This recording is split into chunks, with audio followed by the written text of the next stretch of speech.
এখানে আমি ব্রেড নিয়েছি। ব্রেডের যে ধারের অংশগুলো আছে সেগুলোকে আমি নেব না, শুধুমাত্র মধ্যখানের অংশটা নেব। তাই এগুলোকে আমি কেটে পরিষ্কার করে নিলাম।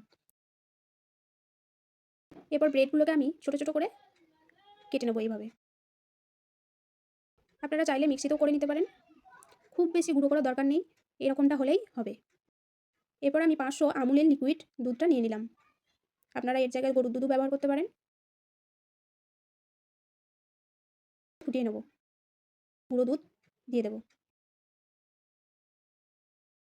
ভালো করে দুধটাকে আমি মিশিয়ে নেব। আর একটা এলাচ ফাটিয়ে আমি দিয়ে দিলাম ফ্লেভারটা ভালো আসার জন্য। বেশ খানিকক্ষণ ফুটে গেছে, এরপরে আমি ব্রেডগুলো দিয়ে দেবো।